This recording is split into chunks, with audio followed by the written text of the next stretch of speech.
Amin, amin ya rabbal alamin. Terima kasih diucapkan kepada saudara Amirul Aiman Bindin di atas pimpinan bacaan doa sebentar tadi. Para sidang maya sekalian, tidak ada padi yang bernas setangkai, pasti ada jua yang kosong belaka. Tidak semua kita bijak dan pandai, pasti ada jua yang perlu diteroka. Justeru, marilah kita bersama-sama mendengar perkongsian yang hebat daripada seorang kaunselor pelatih IPG Kampus Bahasa Melayu. Sebelum kita memulakan program pada petang ini, suka saya perkenalkan terlebih dahulu biodata ringkas mengenai penceramah kita pada hari ini. Nama beliau Ayu Dalilah binti Syaberi. Beliau berkelulusan ijazah dalam kaunseling di Universiti Putra Malaysia. Kini beliau sedang berkhidmat sebagai kaunselor pelatih di Institut Pendidikan Guru Kampus Bahasa Melayu. Tanpa membuang masa, saya mempersilakan penceramah kita untuk berkongsi mengenai pengurusan stres yang baik. Dengan segala hormatnya, dipersilakan. Okey, baiklah. Assalamualaikum warahmatullahi wabarakatuh. Boleh dengar kan? Boleh. Okey, sebelum Ayu nak start kita punya ceramah ataupun talk ni, Ayu nak ucapkanlah terima kasih kepada pengerusi ataupun moderator kita, Wan Nur Azma kan nama? Wan Nur Azma sebab menjemput Ayu untuk bagi talk, dan juga terima kasih juga kepada 3 orang student ni jemput Ayu juga untuk bagi talk ni. Okey, jadi sebelum Ayu nak mulakan, Ayu nak tahu yang join ni semua yang pernah tak join program Ayu sebelum ni? Boleh bagi respon tak? Hello? Korang? Ada ke siapa kalau ada pernah boleh tulis dekat chat kot. Maksudnya pernah join program dengan Ayu sebelum ni. Ke kalau tak pernah pun cakap je tak pernah. Mungkin ada program time management. Okey, tak pernah lagi. Oh, ada yang dah. Maksudnya bukan yang kelas hari tu lah. Faham. Okay, tak apa. Okay, so actually ni first time you buat talk dalam online, sebab selalunya kalau dekat IPG ataupun siapa yang pernah, Ayu akan bagi talk secara face to face. So jadi Ayu harapkan kat sini kalau boleh adalah interaksi. Kita kata bukan Ayu seorang je cakap, tapi korang pun bagi jawapan juga. Kalau boleh dekat chat pun tak apa, tak payah nak buka voice semua tu, okay? Okay, so hari ni kita akan cakap mengenai stres. So Ayu rasa korang tentu dah familiar dengan term stres ni, betul tak? Betul tak? Korang jawab tak dekat chat ni? Ada tak? Okay, so boleh tak next slide? So sebelum kita untuk terangkan mengenai stres ni dengan lebih lanjut ataupun cara macam mana nak tangani stres, kita kenal dulu apakah itu stres. So next slide. So apakah itu stres? Okay, dia simple je. Kita dalam badan kita ni, kalau kita belajar sains daripada kita kata tingkatan waktu SPM semua tu, kita belajar dalam badan kita ni semua akan ada function dia dan juga sistem dia berfungsi kita kata dengan natural dia. So jadi stres ni bermaksud dia mengganggu semua sistem yang ada dalam badan yang melampaui keupayaan. Stres ni dekat mana kita kata dia memain peranan dan juga memberi efek terhadap kita punya fizikal dan juga emosi. Maksudnya kita ni, badan kita ni dia dah set satu sistem dekat mana dia akan cuba stabilizekan dengan apa yang berlaku dekat dengan alam sekitar. Contohnya macam kita kata otak kita dah memang set untuk kita mengingati apa yang berlaku dekat alam sekitar, untuk kita memori apa yang kita nampak, apa yang kita belajar semua tu. So bila jadinya stres ni, dia tak boleh nak seimbangkan function otak kita dengan apa yang berlaku dekat alam sekitar tersebut. So itu adalah stres. So next. So stres yang dianggap sebagai pembunuh dalam senyap. Selalunya kan korang akan dengar yang pembunuh dalam senyap ni mostly akan kita kata kat terms iklan ataupun advertisement, korang akan dengar stres ni pembunuh dalam senyap ni dia adalah kita kata dari segi kesihatan, contohnya obesity ataupun rokok ataupun kanser. Tapi stres ni Dia juga pembunuh dalam senyap, but dia bukannya masalah ataupun kita kata penyakit. Stres ni tak kira korang ingat, oh dia ni penyakit, sebab tu dia boleh membunuh dalam senyap. No, stres dia bukannya penyakit. Dia just masalah kesihatan mental. Tapi dia bukan penyakit. Tapi daripada stres, dia boleh lead kepada penyakit dan penyakit tu boleh lead kepada membunuh. Membunuh diri kita sendiri. So macam kita tahu, stres ni dia telah dianggap sesuatu yang cukup normal. I think everybody akan familiar dengan term stress. Daripada korang sekolah rendah sampailah ke peringkat IPG ni pun korang akan dengar perkataan stress tu. Actually baby pun mengalami stres juga. Kalau korang ada belajar sains ataupun biologi, korang akan belajar macam mana kalau ibu mengandung kan mereka akan mengalami macam construction kan. Tak nak teran tu sebenarnya dalam biologi juga kenapa berlakunya kita kata proses teran meneran tu, actually baby pun mengalami stres, tekanan dekat dalam kandungan tu, tak nak keluar tu. Tengok baby pun mengalami stres. Tapi kalau stres ni dekat mana yang korang familiar dia adalah dekat mana korang familiar dengan stres yang kita panggil stres yang negatif kan. But actually stres ni dia ada dua, satu yang positif dan juga satu yang negatif. Okay, next.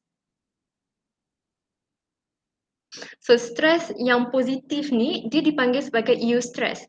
Eustress ni maksudnya dia satu stres yang dapat membina kekuatan atau keyakinan seseorang untuk berjaya dalam hidup. Korang tengok kan cerita yang Inside Out tu? Pernah tak tengok cerita Inside Out? Kan dalam kita kata the ending dalam cerita Inside Out yang kartun tu dekat mana kita perlukan sadness, macam tu jugalah, begitu jugalah dia adalah stres positif. Dekat mana? Dekat dalam kehidupan ni kalau nak stabil, nak seimbang, kita perlu ada macam kesedihan, kebimbangan, ketakutan dalam diri kita. Tapi dia berbeza dia adalah dari mana cara kita nak cope dengan benda tu. Okay, so next. Okay, so ni adalah stres yang positif. Stres positif ni, I bagi contoh satu je, iaitu perasaan apabila pertama kali bekerja atau memasuki kuliah. Maksudnya, stres positif ni dia adalah perasaan excited plus dengan perasaan ketakutan. Kita kata contohlah pertama kali nak masuk kuliah ataupun first time korang nak masuk IPG hari itu kan. Korang excited kan dapat masuk IPG semua, but di same time korang akan rasa takut, betul tak? Korang macam takutnya debannya kawan kelas baru, takutnya nanti ada praktikal, ada nanti yang ni. Tapi korang excited. Itu adalah dipanggil stres positif. Tanpa stres positif ni, hidup korang akan rasa bosan, akan rasa macam kosong. Dia macam ayat ni, takkan ada sebab untuk kita hadapi cabaran, takkan ada sebab untuk kita bangun pagi. Maksudnya, macam korang pergi ke kelas, korang nak pergi ke satu kelas tu, korang tentu akan rasa stres kan. Dah lah semalam kelas, hari ni kelas, tapi disebabkan kelas tu punca korang stres, tapi punca korang untuk bangun pagi, punca korang untuk berdisiplin, punca korang untuk kita kata kekalkan aktif, makan gaya hidup yang sihat untuk pergi ke kelas. Kat situ bermaksud pentingnya kita ada pentingnya stres positif dalam hidup kita. So next. Okay, seterusnya adalah stres yang paling korang familiar sekali adalah stres negatif. So stres negatif ni memang semua orang akan alami stres negatif. 80% punca penyakit fizikal manusia berpunca daripada stres negatif ataupun dikenali sebagai distress. Kalau stres positif tadi dia panggil eustress. Ni stres negatif ni dia panggil distress. So distress, bila kita mengalami distress ni, badan kita kan ada banyak hormon kan. So akan ada satu hormon pembunuh ni nama dia kortisol. Hormon ni juga kita kata dia akan dirembeskan. So korang familiar tak dengan terms orang cakap, kau ni jangan stres sangat, jangan tertekan sangat, nanti cepat tua, betul tak? Kau pernah tak familiar orang selalu cakap benda tu dengan korang? Orang akan selalu kata, kau ni cepat-cepat marah lah, cepat stres, nanti cepat tua lah. Actually ini tu betul. Yang tu memang betul. Disebabkan bila kita marah, akan hormon kortisol ni, dia akan menghapuskan kolagen kita. Kan bila sebut kolagen ni, orang akan cakap untuk awet muda, untuk kulit kekal tegang, untuk kita kata kulit tak berkedut, semua-semua tu. So, bila kortisol ni dirembeskan, dia akan beri efek kepada kolagen korang. That's why korang punya kadang-kadang daya pun akan cepat berkerut, semua-semua tu. Dia actually betul apa yang orang selalu cakap korang. Jangan stres sangat, nanti korang cepat tua. Yang tu lah disebabkan ada hormon kortisol ni. And then hormon kortisol ni juga dia dapat merosakkan kita panggil sel otak dekat hippocampus iaitu memori manusia. Kalau korang pernah belajar biologi ataupun sains, korang akan belajar mengenai otak. Kan dekat otak kan ada satu set tu dekat mana dia akan hold memori manusia.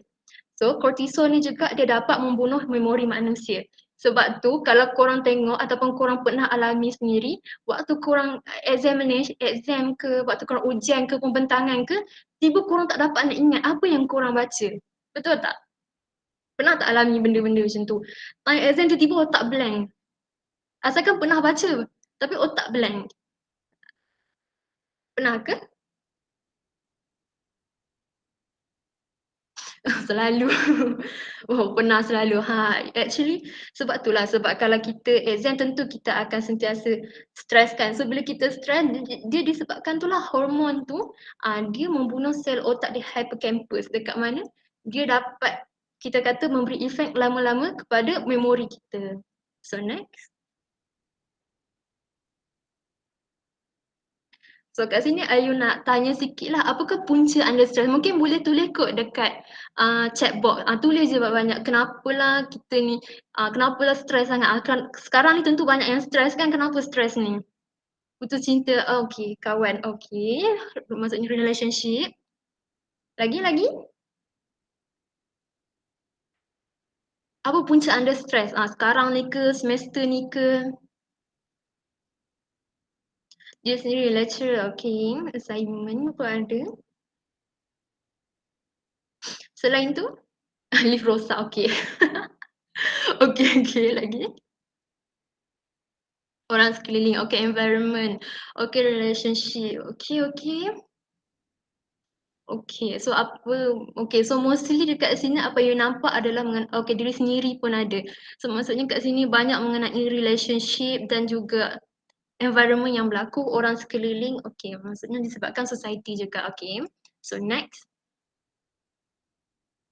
So kat sini Ayu adalah bagi beberapa contoh dekat mana tanda-tanda stres, dekat mana kita kata tidak mampu mengingat apa yang dipelajari ketika ujian, tak mampu membuat pembentangan dengan baik semasa presentation. Yang tu selalu tak terjadi. Tak dapat buat pembentangan dengan baik. Asalkan duk praktis dah dekat bilik, duk praktis dah dengan kawan-kawan, siap tulis lagi dalam surat. Tapi ketika bagi pembentangan tu tiba-tiba gagap, blank, takut, semua ada. Selalu tiba-tiba blank, betul. And then tidak dapat berfikir ketika menyelesaikan tugasan assignment. Yang ni, time kita nak buat assignment tu, tiba-tiba rasa macam apa yang nak tulis, blurnya, nampak Microsoft tu macam apa benda lah yang perlu nak diisi dekat dalam tu. Maksudnya bila anda mengalami semua perkara ni, dekat mana yang hormon pembunuh tersebut dia memang telah memberi efek kepada anda punya otak dan juga sel-sel otak. Sebab tu korang mengalami kesemua benda ni. So next.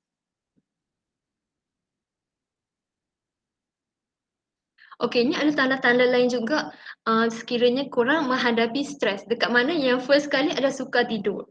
Sukar tidur ataupun insomnia. Maksudnya, even dah tutup dah lampu, gelap dah semua bilik, tak tengok telefon dah, apa pun tak tengok. Tapi bila kita tidur, otak kita ni sentiasa duduk berfikir. Bila pejam mata pun duk nampak bayangan lagi, imajinasi lagi. Macam tu. Maksudnya dekat situ, anda mengalami stres. And then degupan jantung laju. Okay, degupan jantung laju ni I rasa sebagai student pun kita faham. Selalunya time presentation kan. Bila kita present dekat depan tu kita akan sentiasa kita macam degupan jantung laju. Tambah lagi tiba-tiba lecturer tegur pula. Kenapa ni macam ni? Lecturer tanya soalan pula. Yang tu. Selalu tak ditanya oleh lecturer. Ke korang bentang macam tu je lepas tu baru lecturer tanya ke? Oh, selalu. Takut kan? Cukup takut kalau lecturer tiba-tiba kita bentang tiba lecturer mencelah. Tapi macam ni. Yang tu memang time tu korang akan mengalami stres yang begitu. Lecturer tiba-tiba tanya soalan luar kotak. Betul. Tiba-tiba soalan out of the box. Kalau nak kalau garang betul. Tak prepare apa-apa. Betul-betul, kadang-kadang kita dah macam dah cakap elok dah, rasa smooth dah, tiba-tiba lecturer mencelah tengah-tengah. Mencelah tengah-tengah tu lagi teruk daripada mencelah di akhir. Selalunya dekat akhir-akhir tu kita macam boleh terima sikit lah. At least kita dah habis present dah kan. Dah rasa macam dah okey dah. Ni tiba-tiba mencelah kat tengah ni memang otak kita akan selalu blank lah time tu.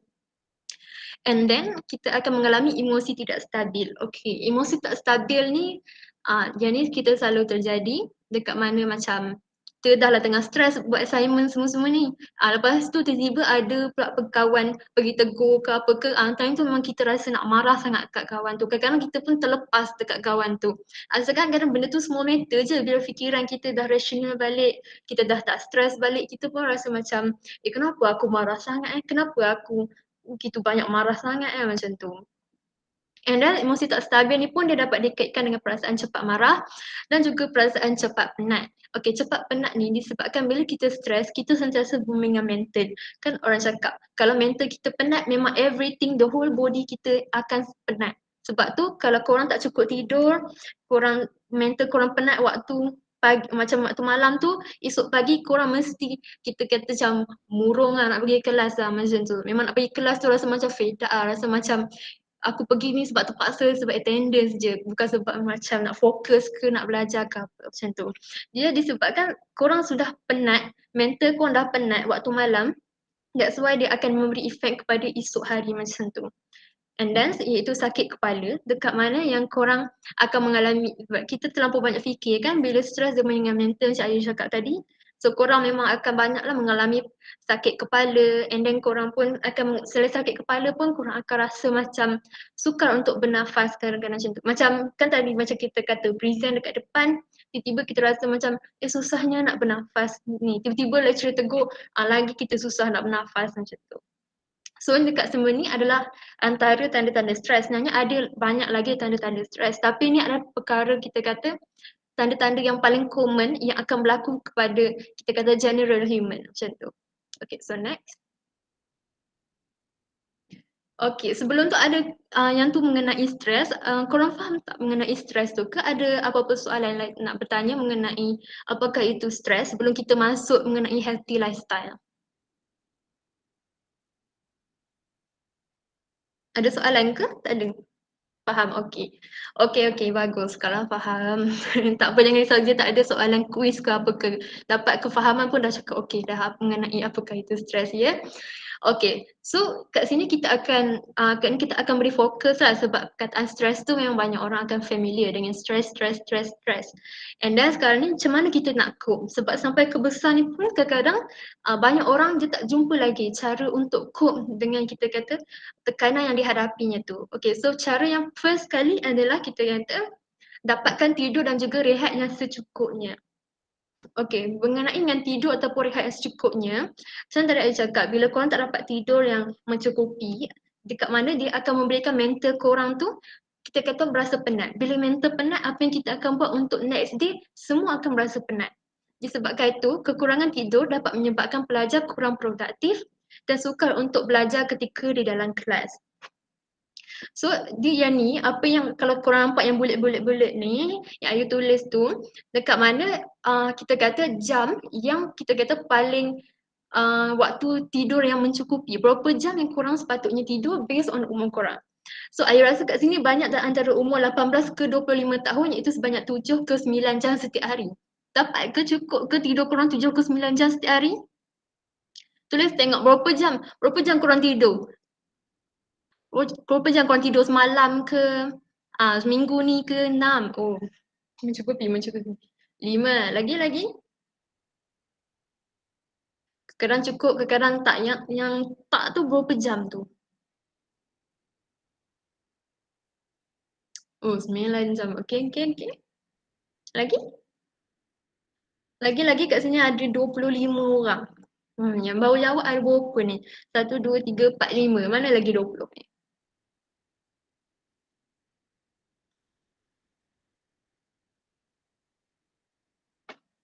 8, 5, 5. Okay, ada 6.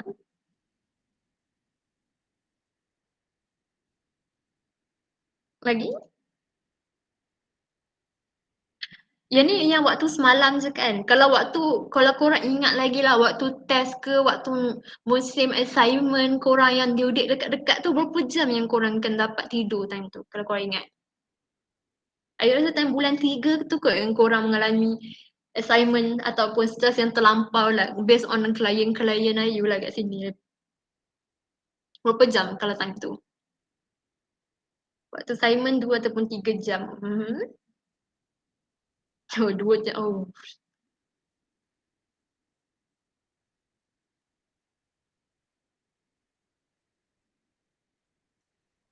Okey. 2 ke 3 jam. Kadang tak tidur kalau betul-betul seminit. Okey. Okey, so dekat sini berdampaklah daripada beberapa jawapan daripada rakan-rakan kita, ada yang 2-3 jam, ada yang 4 jam, ada yang 3 jam, oh banyak 3 jam. I rasa dalam lingkungan kalau korang menghadapi stres ataupun due date ni banyak antara 3 jam. And then kalau atas-atas ni korang dapat banyak jam yang tidur yang cukup, iaitu 6 ke 5 jam, 9 jam, 9 jam, 10 jam. Okay, so next slide. So apa yang bulat-bulat tadi tu, dia adalah kita kata berapa jam yang diperlukan based on mental health daripada barat. Tapi kalau based on mental health daripada kita kata dari segi agama ataupun dari segi kita kata spiritual sikit, iaitu dekat mana kita tak perlu pun dapatkan tidur sebanyak 6 ke 7 jam untuk kita kata tidur yang mencukupi ataupun tidur yang bermanfaat.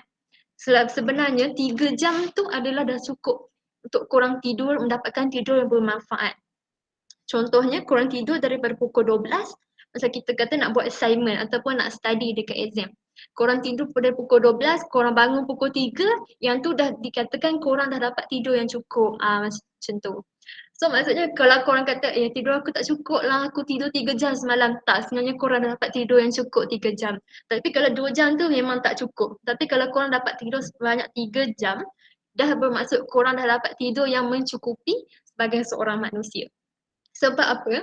Sebab dari segi agama, dekat mana pukul antara 2 ataupun 3 pagi sampai ke subuh adalah waktu bukan lagi untuk kita tidur, tapi waktu kita kata untuk beribadah ataupun waktu untuk otak kita penumpuan mental ataupun waktu untuk kita menghafal, waktu untuk kita study. Time tu otak kita dah boleh berfunction dengan sebaiknya. Dan pada ketika tu juga otak kita takkan kita kata dalam keletihan sebab kita dah dapat 3 jam tidur yang mencukupi. So kalau dapat tidur antara 7 ke 9 jam tu okey, itu bagus. Tapi kalau korang dapat tidur 3 jam tu pun itu bagus. Kalau bawah pada 2 jam ataupun 3 jam tu yang tu tolong jangan amalkan selalu ya. Jangan amalkan selalu. Dia boleh bagi efek kepada otak memori kita. Kita sebagai pelajar ni apa yang kita nak sekali adalah memori lah kan. Bukan sebab kita nak kata faham ataupun apa, tapi sebab memori lah perkara yang penting untuk kita sebagai seorang pelajar. And then langkah yang seterusnya adalah kita menggunakan guided imagery. Okay, so guided imagery ni ataupun dari segi bahasa kampung dia kita kata kita temenung. Temenung ataupun kita kata berangan-angan. Macam tu. Maksudnya kita duduk senyap dekat satu tempat tu, kita angankan satu kawasan ataupun satu suasana yang kita kata dapat menenangkan diri kita. Contohnya kita tengah mengalami stres ni, kita stres buat assignment apa macam tu. Kita cuba untuk stop sekejap pada buat assignment tu, kita duduk kat tempat kita tu, and then kita pun berangan-angan lah, termenung lah. Okay, tak apa kita bayangkan kita ni jadi orang kaya ke, kita ni bayangkan lah kita ni jadi anak datuk ke, bayangkan lah kita apa-apa pun, tak apa. At least benda tu membantu korang untuk escape daripada punca yang menyebabkan korang stres tu. Tapi selalunya dalam kaunseling ni, kita orang akan ajar dekat mana macam suruh korang akan bayangkan selalunya kita kata guided imagery ni lebih kepada laut dan juga hutan lah, bukan hutan, air terjun. Sebab orang kata kalau nak tenang tengok laut kan, tengok laut, pergi ke pantai semua tu. Jadi kita orang banyak menggunakan istilah tu lah untuk kita kata untuk menenangkan diri. So ini adalah kita panggil guided imagery. Selain itu guided imagery ni juga bukan kita kata more to nature. Dia more tu macam saya cakap tadi lah, more tu kepuasan diri kita. Kita bayangkan kita kahwin dengan anak raja ke, kita kahwin apa ke, time tu kita rasa bahagia sikit kan. Walaupun orang cakap kau ni duk tembenung, duk berangan-angan, biar je. At least kita bahagia, jangan duk fikir pasal orang. Orang takkan bahagikan kita je bahagikan diri kita. So biar je kita nak termenung, orang tegur kita, kau ni kenapa termenung? Biarkan je. Sebab kita time tu kita boleh release stress, bukannya orang tu. Okay, so so next. So yang ni adalah beberapa aplikasi untuk guided imagery. Kalau korang pernah tengok dekat kita kata Play Store ataupun Apple Store, dekat mana akan ada satu app yang panggil Just Rain, iaitu kita panggil app tu dengar bunyi hujan. Kalau korang pernah macam explore sikit lah dekat korang punya Play Store tu, dia adalah bunyi hujan. Maksudnya bunyi hujan tu korang pasanglah earphone and then korang tenangkan diri, korang bayangkanlah korang berlari dalam hujan tu, jangan hujan lebat semua tu. Bayangkanlah hujan renyai-renyai, buat macam ala-ala Hindustan semua tu. Korang bayangkan je. Time tu korang rasa boleh tenangkan diri korang ketika tu pun dah okey. And then kalau kat sini, kalau siapa kat sini kaki YouTube ataupun boleh tahu ke Lofi Chill Radio, dekat mana Ayu selalu nampak dia akan buat live bukan mengenai, maksudnya dia akan buat live lagu-lagu untuk study, untuk relax, untuk sleep. Okay, time tu mungkin sesuai untuk bawa korang, kita panggil bawa korang untuk berangan-angan lah, bawa korang untuk tenang, bawa korang untuk kita panggil macam nak berimajinasi, aku tengah study dekat New York tingkat atas ke apa ke, macam tu. Macam ambil feel lah, macam benda guided imagery ni untuk korang ambil feel untuk berangan, ambil feel untuk kita kata nak imajinasi sesuatu benda macam tu. Okay, so next. And then seterusnya adalah memilih kursus atau bidang yang bersesuaian. Dekat sini semua dah final year ke? Sebelum tu Ayu nak tanya. Ataupun masih ada yang foundation lagi ke? Ataupun mungkin ada daripada universiti bukan IPG? Tak tu apa? Apa yang tak tu? Final year ke bukan? Oh, bukan IPG, universiti. Final year dah ke semua? Kat sana year berapa? Cuba Ayu nak tahu year berapa lah.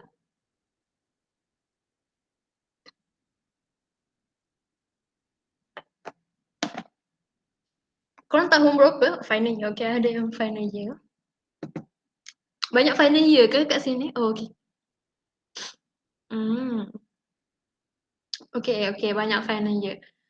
Okay. So kat sini banyak final year, so mungkin nak kata untuk korang buat ambil inisiatif untuk memilih kursus atau bidang bersesuaian ni, mungkin dia macam kecil kot pilihan ni sebabkan korang dah final year. Tapi kalau korang nak sambung lagi belajar ke peringkat master ke PhD ke, mungkin korang boleh fikir balik untuk memilih kursus bidang dan juga bersesuaian. Sebab sebagai pelajar, kita kadang-kadang kita dapat kursus ataupun bidang tu bukan yang kita minat. Kadang-kadang otak kita ni ke arah matematik, tiba kita dapat something ke arah seni, ke arah sejarah. Jadi benda tu macam tak seimbang dengan kehidupan kita. Jadi bila dia tak seimbang, kita akan rasa macam tak minatnya nak belajar ni. Nak masuk kelas tu pun kita teringat, aku ni tak minat masuk kelas ni. Lepas tu nak kena belajar lagi macam ni. Korang rasa nak score that subject tu cukup susah sebab korang kita kata tak ada minat dalam bidang yang korang nak tu. Selalunya kalau final year ni memang susahlah nak tukar kan. Tapi kalau dekat universiti, kalau first year, dia akan ada bagi peluang dekat korang untuk waktu first year tu untuk duduk dalam bidang yang korang dapat. And then the next year tu korang boleh ada choice untuk tukar sama ada nak stay ataupun nak tukar kepada kursus yang lain. Kalau korang macam tengok satu tahun tu macam susah je nak bawa benda ni, tak ada kaitan pun dengan personality diri aku ni, korang boleh je nak tukar kursus tersebut. Kalau IPG Ayu tak tahulah boleh ke tak lepas korang foundation tu. Tapi if korang diberi pilihan, korang lihat sendirilah macam mana korang take that course waktu first year.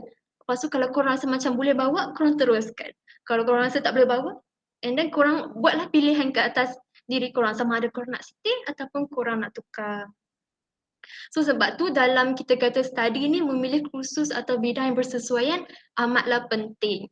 So kalau sebelum nak pilih ni, apa yang kita akan sarankan kalau macam datang ke career counselling, sebab Ayu adalah counselor dari segi career juga, dekat mana yang first kali kita akan tengok personality korang.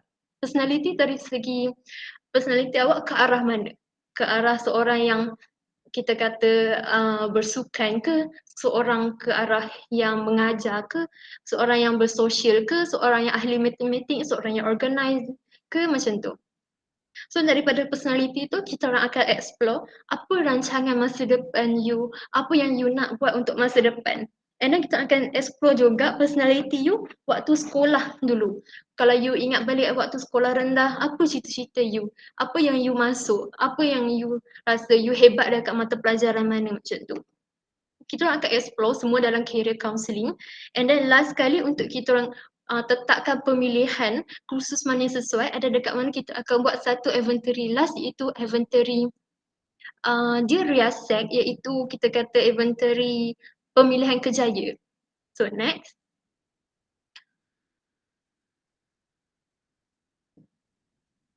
So yang ni adalah kita panggil inventory pemilihan kerjaya. So dalam inventory ataupun ujian psikologi pemilihan kerjaya ni, dekat mana korang akan jawab beberapa, mungkin dalam 100 soalan. Daripada soalan tu korang dapat tahu korang ni jenis seorang yang macam mana. Seorang yang realistik ke, investigatif ke, artistik ke, social ke, enterprising ke, conventional ke. Kalau korang seorang yang realistik, maksudnya korang ke arah yang public health ataupun doktor, dentist. Kalau dari segi kita kata mostly kat sini semua cikgu, kat mana korang adalah seorang yang social.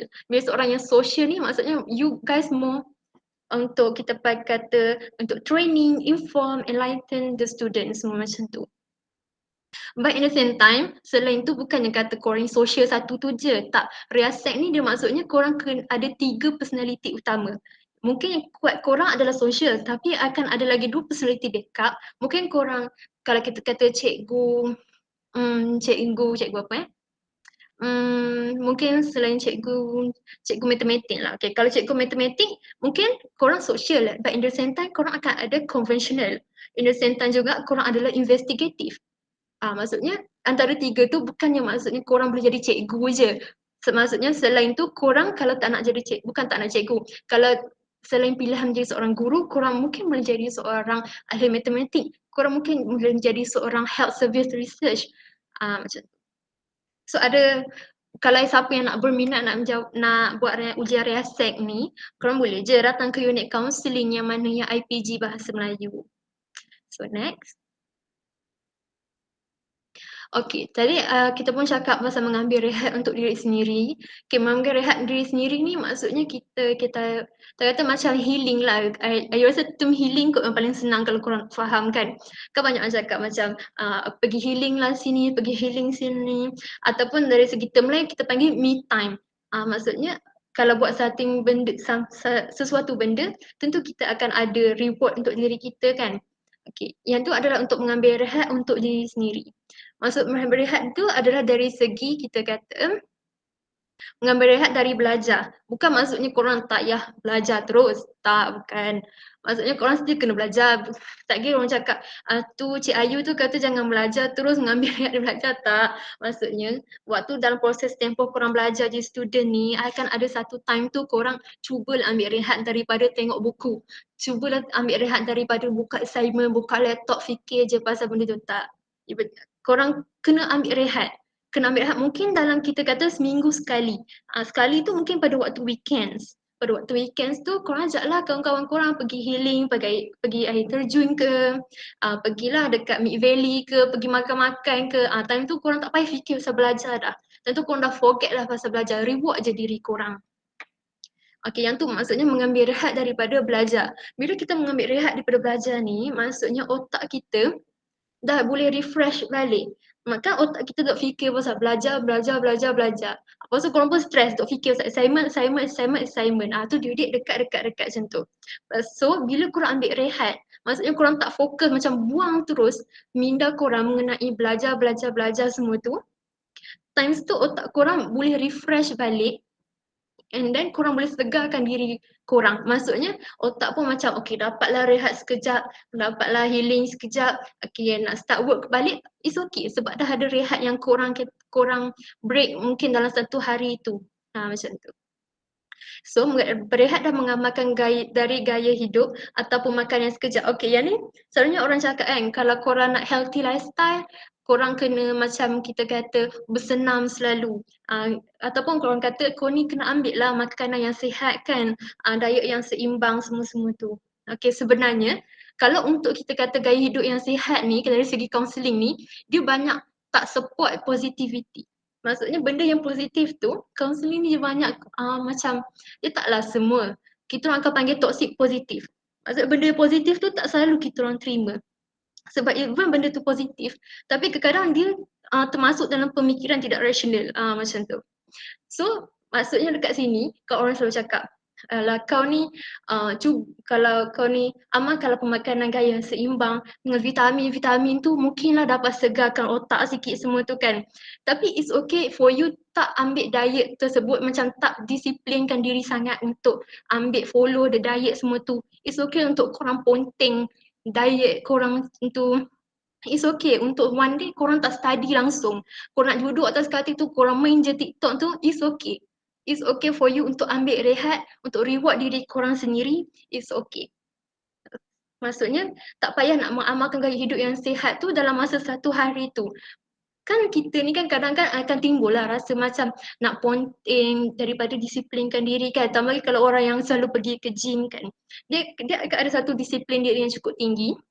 So it's okay for you to break one day daripada disiplinkan diri. Kita kata macam kalau orang pergi gym dia akan ada pemakanan yang sihat kan. So kita kata it's okay for one day you take the fast food. It's okay. It's okay for you to kita panggil macam healing our self.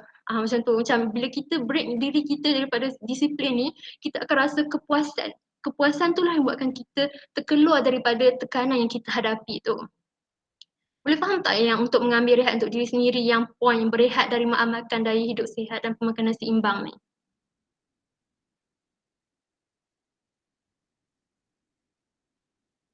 Faham? Okay. Tapi korang janganlah buat selalu. Maksudnya seminggu sekali lah. Satgi buat selalu kat kita tidur setiap hari tak study langsung. Kacau pula kan. Suruh berehat daripada study, berehat daripada pemakanan sihat ni. Satgi setiap hari korang pergi minum jus kopi pula. Janganlah macam tu. Maksudnya kadang lah. Seminggu sekali je. Okay. So next. Okay, yang ni mengambil nafas untuk bertenang. Okay, macam tadi Ayu kata ataupun tadi ada dekat tanda-tanda orang menghadapi stres tu, dekat mana korang akan mengalami kita panggil nafas yang kita kata nafas yang tidak betul ataupun kita kesukaran untuk bernafas. So bila punca kesukaran untuk bernafas ni sebab bila kita stres, kita akan bernafas dengan cepat. Kita akan bernafas dengan cepat dan juga nafas kita akan menjadi pendek. Macam kita ni macam gelabah. Bila kita gelabah, kita bernafas pun tak betul. So bila kita bernafas tak betul, dia akan mempengaruhi kepada mungkin degupan jantung yang kuat ataupun kadang-kadang kita panggil oksigen tak sampai ke otak, korang akan rasa sakitnya kepala ataupun korang akan rasa macam nak pengsan, tak boleh nak duduk, tak boleh nak berdiri lama macam tu. So dekat sini apabila mengalami tekanan, korang perlulah mengambil nafas yang betul. Apabila anda tidak bernafas dengan betul, ia dapat mengganggu pertukaran oksigen dan karbon dioksida dalam badan. So next. Okay, so dalam kaunseling, kita akan ajar beberapa teknik pernafasan. Selalunya kita akan ajar teknik pernafasan ni bila klien-klien kita orang, kita kata time, kan kadang-kadang klien datang dengan isu mental health kan. So kadang mereka datang, mereka cerita, mereka punya isu sampai menangis-nangis macam tu. Sampaikan mereka pun tak mampu nak bercakap sampai teresak-esak. Sampaikan kita boleh nampak macam susahnya mereka nak bernafas. Okay, time tu lah kita akan ajar mereka untuk teknik pernafasan. Dekat mana kita akan ajar mereka untuk bertenang dahulu and then kita akan suruh mereka bernafas supaya mereka dapat tenangkan dulu diri mereka. And then apa mereka dapat tenangkan diri, barulah mereka dapat kita panggil macam teruskan explain mengenai isu mereka. So dekat dalam kaunseling dia ada banyak jenis teknik briefing, tapi yang Ayu paling suka pakai sekali adalah box briefing. Box briefing ataupun kita kata teknik pernafasan kotak, mana dia lah yang paling senang sekali untuk kita guna dalam kehidupan seharian kita. So dalam box briefing ni, dekat mana bila korang menghadapi stres, korang bayangkan je sebuah kotak ataupun sebuah kotak segi 4 ataupun korang bayangkan je kalau kita panggil square tu, And then korang bernafas mengikut dalam gambar yang dalam slide yang korang nampak ni. Korang tarik nafas 4 saat, korang hold balik nafas 4 saat, tu korang lepas balik nafas 4 saat, korang stay rehatkan diri 4 saat. And then korang buat benda ni sebanyak 3 kali. Bagi Ayu, benda ni dia betul-betul berfunction sebab bila kita kata tengah anxiety ke, kita tengah stress ke, maksudnya minda kita sentiasa fikir benda yang stress tu kan. So bila kita box briefing ni, kita kena imagine kotak tu. So bila kita imagine bentuk kotak tu, time tu kita akan terlupa sikit pasal stress, betul tak? Kalau korang sekarang ni lah, korang imagine kotak, tentu time tu otak korang akan fokus ke kotak tu instead ke benda-benda lain selain kotak tu, betul tak? Siapa yang pernah buat yang box briefing ni? Mungkin selain daripada Ayu sendiri, korang pernah familiar dengan terms box briefing ni?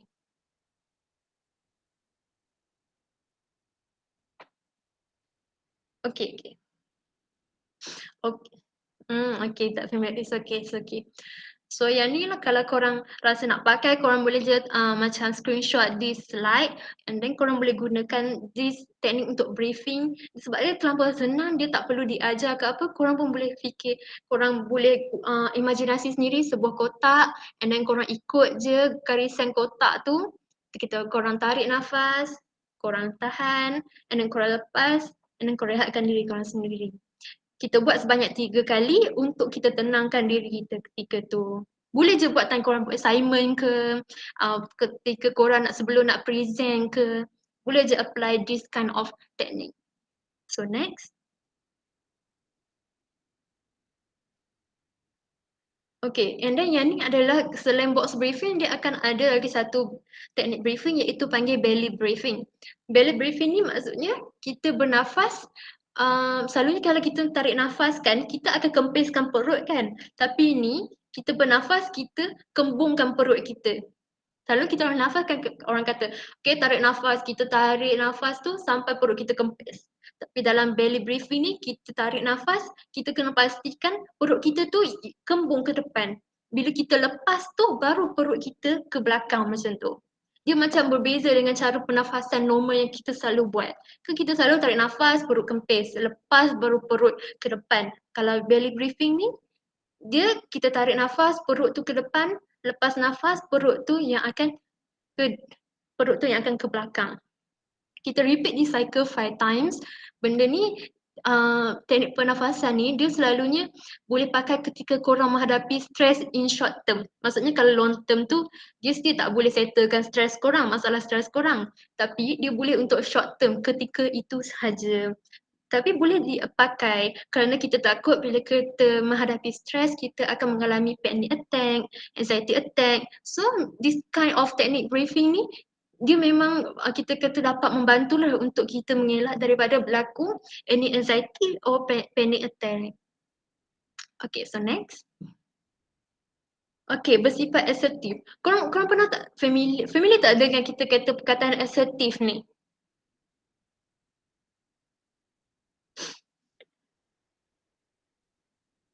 Pernah tak dengar perkataan assertif ni? Personality assertif, tindak balas assertif. Pernah tak? Pernah dengar tapi lupa dah. Okay. So assertif ni maksudnya kita kata dari segi singkatan dia, I cakap macam learn to say no. Kan sesetengah orang ataupun kita panggil term sekarang ni ada people pleaser yang kita kata macam orang minta tolong tu kita kata ya je. So bila kita assertif ni maksudnya kita macam orang minta tolong kita busy and then kita kata sorry aku tak boleh tolong, aku busy time ni. Tapi certain orang yang bukan assertif dia akan rasa macam bolehlah aku tolonglah kau asalkan dia tengah busy tu. Daripada dia tidak bersifat assertif tu yang akan lead kepada dia punya stress.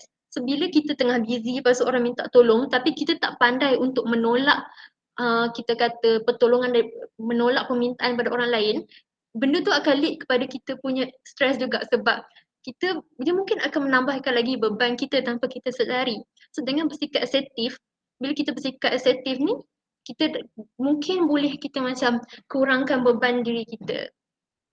Tapi bukannya kita kata kita tak menghormati orang. Setengah orang kata orang asertif ni, kau ni tak nak tolong aku balik lah, sombong lah, apalah. Tak, bukan. Asertif ni maksudnya kita macam macam tegakkan hak kita lah macam tu. Maksudnya kita bertindak tegas lah. Diri kita ada hak nak tolong orang ke, tak nak tolong orang ke, kita ada hak. So bila kita bercakap asertif ni, maksudnya kita berpendirian dengan diri kita. Kita ada pandangan kita sendiri, kita ada pendapat diri kita sendiri, kita ada hak diri kita sendiri. Tapi bukan bermaksud kita tak menghormati hak dan juga orang lain. Kita hormat, cuma kita pentingkan diri kita juga macam tu. So next.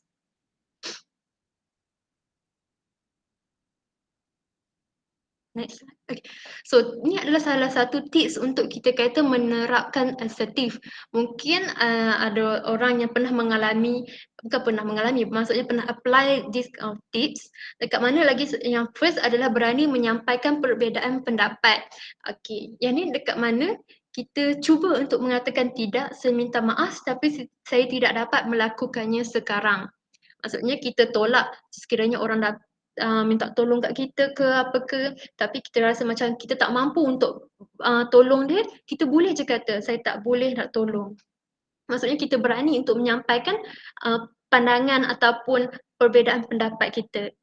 So next adalah tenang ketika berinteraksi, iaitu dekat mana walaupun bersifat asertif ni, walaupun kita tak ada rasa yakin, tapi kita cuba untuk kekalkan ketenangan kita. Yang ni selalunya kita akan buat dalam pembentangan lah. Walaupun kita tak yakin pembentangan kita ni, slide kita ni, kita tengok orang bentang slide macam hebat je. Tapi kita tengok slide kita macam ni je, kita rasa macam tak yakin. Okay ke slide kita ni? Tapi kita jangan macam gelabah, anxiety semua tu. Cuba untuk bersifat asertif dengan bertenang ketika berinteraksi. And then yang last sekali adalah jadilah pendengar yang baik. So menjadi pendengar yang baik ni adalah dekat mana yang kalau orang lain sedang bercakap ke, orang lain sedang mengatakan pandangan ataupun pendapat mereka ke, kita cuba untuk mendengar walaupun kita tak setuju dengan pandangan mereka, tapi kita dengar dulu pandangan mereka, baru kita kata, okay, itu pandangan awak tapi ini pandangan saya. Jangan mencelah apa yang mereka katakan. Sebab dekat mana dekat situ pun akan menyebabkan stres terhadap diri mereka. Walaupun kita tak nak stres kat diri kita, tapi jangan kita bagi stres dekat diri orang lain juga. Okay, itu adalah antara tips untuk menerapkan asertif. So next. And then ni luahkan perasaan. Okay, selalunya yang ni lah yang kita kata antara tips untuk kita kata uruskan stres yang paling normal ataupun family lah. Dekat mana kita luahkan perasaan. Kita kalau nak luah perasaan ni, kalau boleh korang carilah seseorang yang korang tak payah risau kena judge. Sebab mostly daripada apa yang Ayu buat hari tu yang DAS 21, dekat mana korang tak berani nak luahkan perasaan dekat kawan-kawan korang sebab korang ada satu perasaan takut dekat mana bila korang luah, korang akan fikir macam mereka ni mungkin judge aku kot. Adakah aku terlebih cakap ke macam tu? Jadi korang kena betul-betul mencari seseorang yang korang tak ada langsung perasaan bimbang diri korang akan dijudge. Korang kena cari kawan yang boleh dipercayai ataupun kita kata yang betul-betul korang trust. Kalau korang rasa tak jumpakan kawan tu pun, korang boleh datang berjumpa dengan kaunselor. Sebab dengan kaunselor kan dia stranger kan. Dia dengan stranger ni tiba-tiba nak judge korang ni macam pelik kan. So korang boleh je datang berjumpa dengan stranger. Ataupun kalau dari segi lagi satu lah daripada klien saya, macam mana dia nak luahkan perasaan, dia cakap, dia kata, saya suka bercakap dengan kucing. Sebab dia kata bila dengan kucing tu, kucing tu tak reply apa. Jadi saya luah je ke kucing tu. Dia dengar ke tak dengar ke, at least saya tak dapat apa-apa feedback. Maksudnya kan bila kita tengah stres, bila kita luah, kita kadang-kadang orang akan bagi nasihat balik kan kat kita kan. Kadang-kadang kita tak boleh terima tau feedback daripada orang. Kadang kita nak orang tu dengar je, tolong jangan reply apa-apa boleh tak. Dengar je apa yang aku nak luah macam tu. Kadang-kadang kita pun tak boleh time otak kita negatif tu, otak kita tengah serabut tu, kita pun rasa macam suka nak menerima pandangan ataupun kita kata suka untuk menerima nasihat daripada orang. Time tu bila kadang-kadang orang marah dekat kita ke, bila orang bagi nasihat kat kita ke, kita akan rasa macam, dia ni, aku ni suruh kau dengar je, kenapa kau tiba-tiba tunding macam aku pula yang salah kan? Kadang-kadang kita tak nak lah macam tu. So sebab tu klien saya cakap, dia lebih better cakap dengan kucing. Bila cakap dengan kucing, at least tak ada apa-apa yang kucing tu nak reply kat dia. Time tu dia dah rasa lega dah. Mungkin korang boleh kot apply yang tu. Kau pergi je kat mana-mana kucing, luah je apa-apa dekat kucing tu. Okay?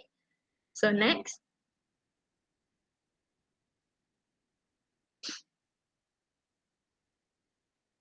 Next slide. Okey, yang ni berhenti membelanjakan wang untuk perkara yang anda tidak perlukan. Okey, kalau dari Kak IPG ni memang cukup familiar ya dengan masalah kewangan. Ayah tak tahu kenapa tapi mostly apa yang orang mana yang pernah Ayah berjumpa semua mereka akan komplain mengenai masalah kewangan. So, apa yang nak cakap kat sini, dari kat mana Ayah nampak kewangan pun adalah punca dekat mana stres seseorang. Bukan kata pelajar je, pekerja juga, orang-orang dewasa, orang-orang tua pun mereka juga menghadapi masalah mengenai kewangan. So dekat sini yang kalau dari segi pelajar ni berhenti belajarkan wang untuk perkara yang tidak perlukan, maksudnya kat sini kalau korang nak reward diri korang tu, stopkanlah reward diri korang setiap hari ya. Maksudnya nak reward tu seminggu sekali tu boleh lah. Nak pergi makan ke, nak pergi somewhere leguing ke seminggu. Bukan seminggu sekali, sebulan sekali ke. Yang tu okey. Jangan setiap kali habis satu assignment korang nak reward. Pergi makan hebat-hebat. Lepas tu nanti assignment esok pula habis pergi reward makan hebat-hebat lagi. Jangan macam tu. Maksudnya korang cuba untuk rewardkan diri korang, limitkan keluaran duit tu. Kalau boleh nak reward tu mungkin tidur kot. Korang tidurlah 10 jam ke, yang tu pun korang dapat berbaloi dah daripada menghabiskan duit. Korang boleh je nak habiskan duit untuk reward diri sendiri, tapi kalau boleh elakkan selalu. Next. Okay, yang ni adalah I rasa yang terakhir, iaitu menyelesaikan unfinished business. So unfinished business ni selalunya korang akan dengar unfinished business ni dalam term orang cakap. Kalau barat selalu dengar dalam segi cerita hantu kot. Orang kata kenapa hantu ni ada, sebab ada business, unfinished business dia dekat dunia ni. Ada lagi hutang-hutang dekat dunia ni yang dia tak settle lagi. So dari segi terms psikologi ataupun counselling ni, unfinished business ni maksudnya ada perkara ataupun situasi atau pengalaman yang berlaku waktu lepas-lepas tu yang dia still lagi trigger korang punya emosi dan juga mental. Contohnya kita kata kalau korang bergaduh lah dengan rakan korang bergaduh dengan roommate korang, maksudnya bergaduh tu dah lama dah, tapi korang still dah kena tengok muka dia. Lepas tu korang akan rasa macam, kenapa aku rasa perasaan marah tu masih wujud dalam diri ni? Kenapa rasa macam still wujud lagi perasaan marah, still wujud rasa macam nak tengking dia, nak tegur dia macam tu. Ataupun kita kata bila kita buat assignment dengan group mate, juga ada seorang tu free rider. Tapi even kita dah settle assignment tu, dah hantar dah, tapi kita still rasa tak puas hati dekat yang free rider tu. Still rasa macam, aku geram lah, kenapa lah aku yang kena buat kerja free rider ni? Tak pasal-pasal markah tu pun, free rider tu pun dapat markah juga. Walaupun benda tu dah lepas, tapi korang still macam hold that emotion. Masih wujud lagi perasaan marah, even korang tengok muka dia pun boleh trigger balik korang punya emosi. Benda tu juga yang menyebabkan unfinished business ni jugalah yang menyebabkan korang wujudnya stres dalam diri korang. So unfinished business ni, dia dapat bagi tekanan, kebimbangan, kemarahan dan juga kekecewaan. So next. So bagi Ayu, untuk selalunya unfinished business ni, kita orang akan buat teknik dalam counselling. Teknik tu kita akan panggil macam MTC ataupun top dog underdog. Tapi yang tu dalam sesi counselling lah, maksudnya dia kena buat dengan seorang yang profesional ataupun ada ilmu counselling. So jadi bagi kalau korang yang tak nak datang ke sesi counselling ni, korang boleh mengamalkan strategi-strategi ni dekat mana korang cuba untuk, kita kata dari segi side positif, korang untuk menerima situasi yang berlaku dan cuba untuk memaafkan. Maksudnya korang macam teringat balik, tak apalah, benda pun dah lepas dah, aku terima je lah benda berlaku, lepas ni tak payahlah aku nak group dengan dia, macam tu. And then, nyatakan emosi anda dengan journal. Kadang-kadang kita terlampau marah sangat dekat seorang tu. Kita rasa macam tak boleh nak maafkan. Tapi kita tak tahu kat mana nak luah. Kita boleh je tulis journal, tulis surat ataupun kalau dari segi nak terapeutik sikit, kita buat lukisan. Kita lebih kepada art macam tu. And then, strategi yang last sekali adalah mengadakan perbualan dengan orang yang terlibat. Yang ni kita macam kalau you seorang yang sangat-sangat berani, kalau you betul-betul berani memang tak puas hati kat kawan tu, you pergi sendiri berjumpa dengan kawan tu, you luahkan apa yang you rasa. You rasa macam kau ni kan, kau tahu tak hari tu yang aku yang kena buat kerja kau ni free rider, kau ni yang ni. Memang cakap memang tunding yang kau ni silap kat sini. Macam tu. Barulah kita dapat settlekan unfinished business kita. Sebab dengan unfinished business ni lah dekat mana punca bagi Ayu, punca yang kepada betul-betul tekanan dalam hidup kita.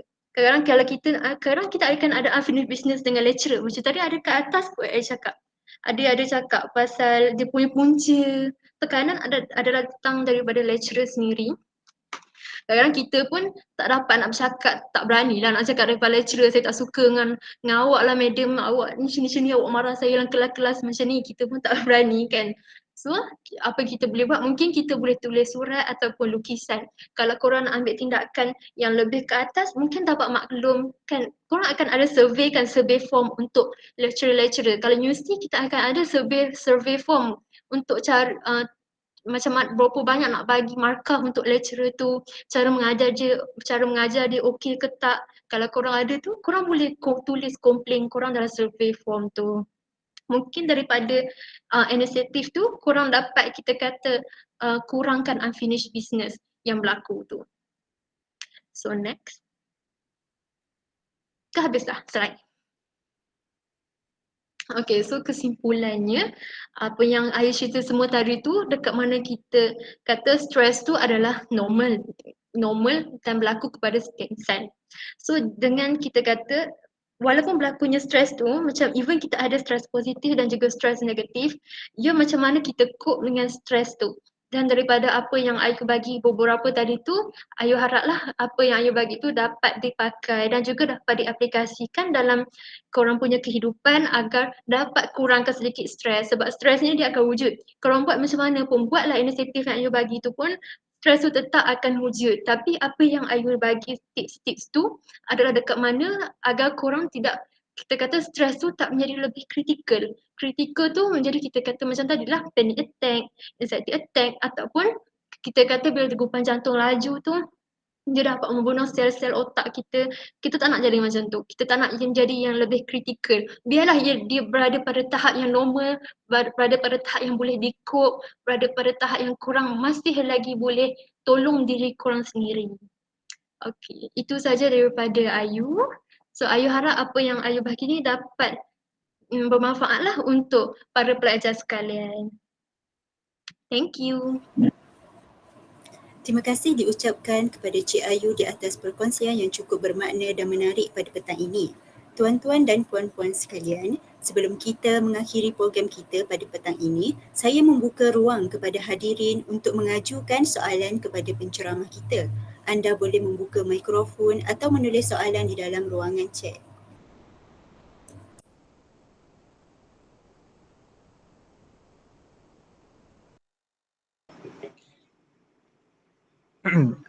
Cik Ayu, saya ada soalan. Ya. Boleh dengar ya?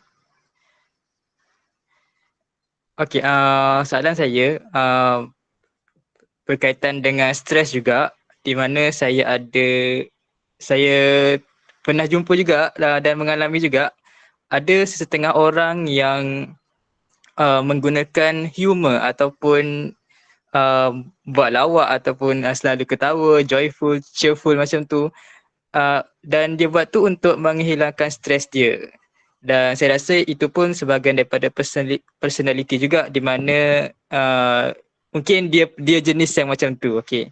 Jadi soalan saya, kadang-kadang orang-orang yang macam ni, dia punya humor dia kadang-kadang membuat orang tersinggung ataupun perli orang dan sebagainya, dan kadang-kadang dia punya kelakar tu tak kelakar pun sebenarnya, macam tu. Jadi apa pandangannya Cik Ayu dan apa yang kalau kita yang hadapi benda tu macam mana? Terima kasih Cik Ayu. Sama. Maksud Akmal, kita sebagai yang mendengar dark humor dia lah, kita stres macam tu. Ya, betul. Okey, dari segi apa yang Akmal cerita, Ayu rasa Akmal mengalami macam tadi Ayu cakap unfinished business. Kat mana kita rasa tak puas hati. dekat someone atau sesuatu tindakan tu. So macam ada tadi tips yang Ayu bagi, kadang-kadang memang akan wujud manusia cara dia release stress ataupun cara dia cope dengan dia punya trauma ataupun stress tu dengan kita panggil dark humor. Selalunya kita panggil humor ataupun kalau dari kita dah start menyinggung perasaan orang semua tu kita akan panggil dark humor. So dari segi dark humor, bila kita yang mendengar dark humor ni kadang kita pun akan rasa macam macam awkward sikit macam tu. So kat situ dia akan wujudnya unfinished business dalam diri kita ataupun situasi tersebut. So sama ada Akmal bukannya tegur macam kita kata menegur kawan tersebut ataupun menerima apa yang berlaku tersebut dan kita macam alah mungkin dia stress kot, cuba kita macam dia stress kot, mungkin kita boleh terimalah keadaan dia ataupun kalau Akmal sendiri rasa macam benda ni dah kritikal dah ni, tak boleh dibiarkan ni, mungkin Akmal boleh bercakap dengan dia face to face ataupun Akmal macam pay back dia punya humor dengan another humor, faham tak? Yang pay back another humor dengan humor tu, yang tu Akmal kena bijak lah, maksudnya membalas balik humor dia, maksudnya dia bagi humor and then Akmal pun bagi balik humor dekat dia supaya dia macam boleh tahu yang apa yang dia lakukan tu ada menjejaskan ataupun beri kesan kepada orang lain. Faham Cik Ayu. Okay. Thank you Akmal untuk soalan. So next, ada soalan lagi ke? Okay. Mardia nak tanya soalan ke? Saya nak tanya, soalan saya macam mana kita nak move on ataupun saya nak tanya Cik Ayu tips move on daripada perkara yang menyakitkan. Maksudnya dari segi persahabatan ke, contohnya daripada dulu kawan, lepas tu sekarang jadi dah tak kawan, lepas tu ataupun skop pengalaman bercinta ke apa semua. Sebab benda tu sikit sebanyak akan bagi efek stres lah, nak fokus study ke apa. Itu ya soalan saya. Okay, so yang ni pun mengenai relationship juga. So disebab oleh kawan, okay, relationship oleh kawan ataupun cinta. So mungkin kadang-kadang kan kita patut pentingkan diri kita sendiri. Bila kita pentingkan diri kita sendiri, time tu kita akan menjadi seorang yang independent. Bila kita independent, maksudnya kita tak perlu nak bergantung kepada orang.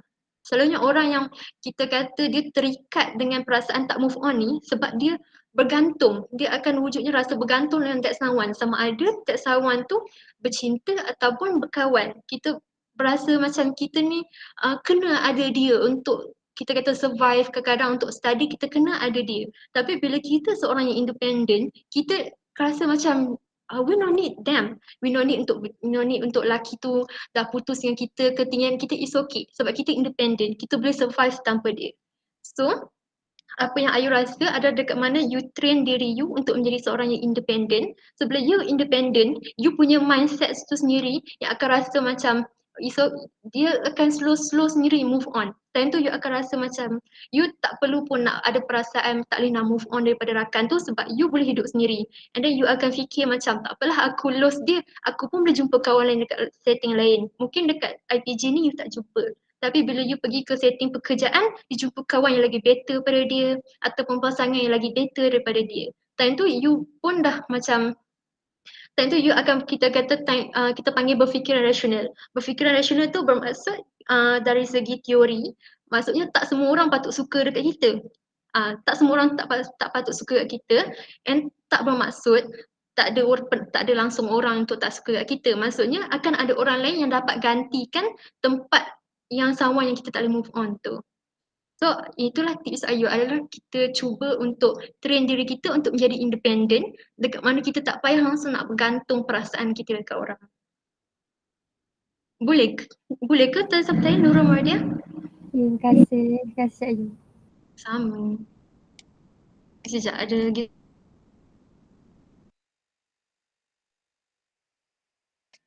Okey, ni ada dekat chat dekat mana Rogaya Ahmad bertanya, salah satu cara mengatasi stres adalah dengan rehat atau tidur. Tapi macam mana kalau stres hingga menyebabkan insomnia? Okay, saya mengambil ubat tidur bagi dapatkan tidur secukupnya. Adakah wajar tindakan tersebut? Okey, kalau sehingga disebabkan insomnia, sebenarnya saya tahu Rogaya dapatkan ubat tu daripada mana? Farmasi ke ataupun klinikal psikologi?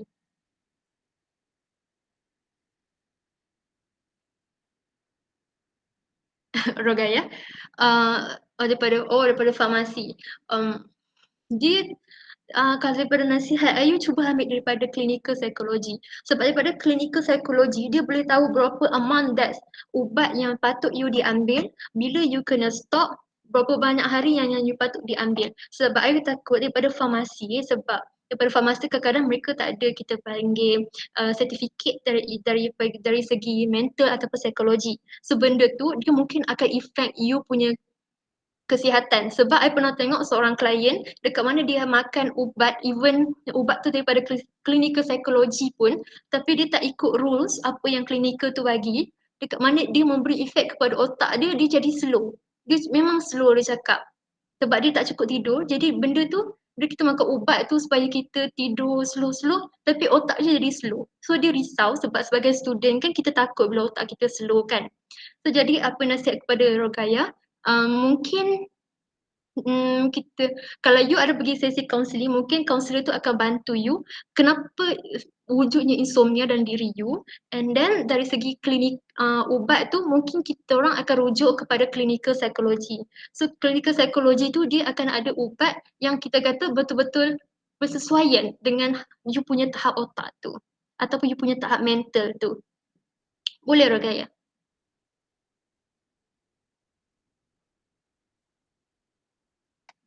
Okey ke Rogaya? Rogaya Ahmad. Okay, thank you. Okay, terima kasih. Ada soalan lagi ke?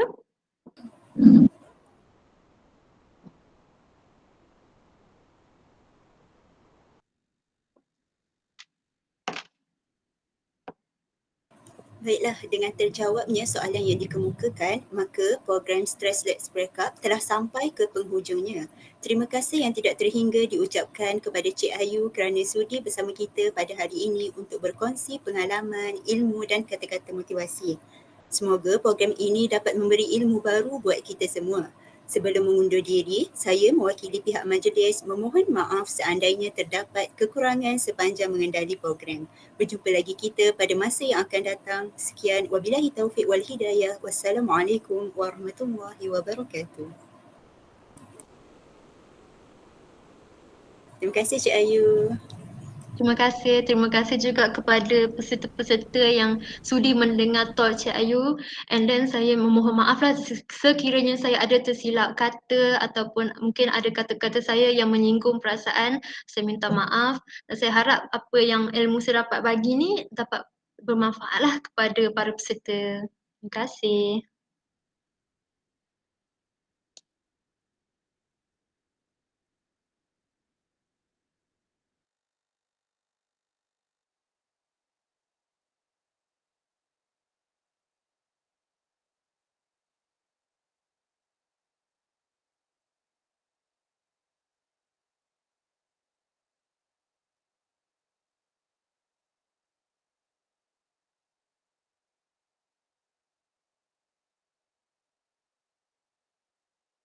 Cik Ayu, boleh kami nak bergambar sekejap?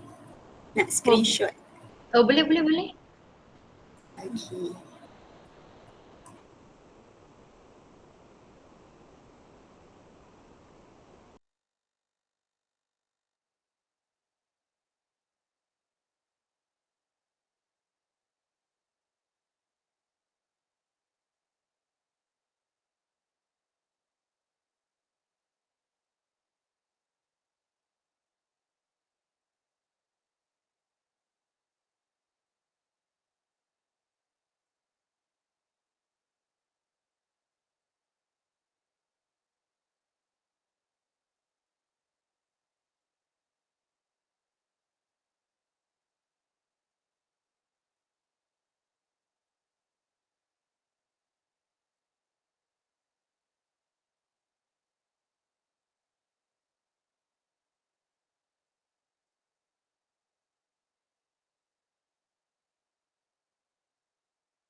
Kejap. Sebab Kak Ayu tu mesej. Apa Boleh lah, ni kan dah ambil lah, boleh punya. Dia tengah typing. Apa ya, tak ambil lagi gambar. Dia Kita slide. Weh, bapak lah. Apa dia? Asma. Dia. Kau lah. Tak suka gambar.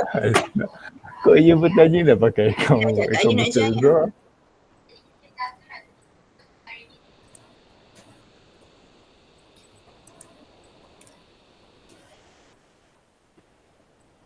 Maaf Kak Ayu, kita orang kononnya nak tunggu orang live tadi. Oh, Masuk balik. boleh. Okey, boleh. Tapi tak nampak lagi gambar. Okey, nampak dah. Siapa nak tekan? Tekan je. Okey, 1, 2, 3.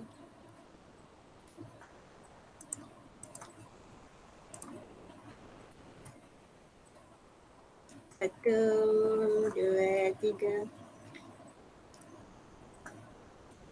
Okey, dan Terima kasih Kak Ayu. terima kasih Kak Ayu. Terima kasih Kak Yu. Sudi bantu Sama. kita. Good luck korang. Yang ni tugasan korang ke? Kita orang. Assignment. Okay. Good luck. Okey, terima kasih Kak Ayu. Terima kasih sekali lagi. Sama. Okay. Okay, Assalamualaikum. Salam. Bye-bye. Bye. Dah kita tiga Asma cepat. Sekejap, nak oyak. Untuk record tu tadi. Habis Miru cakap tutup apa? record Habis tu. Miru doa baru.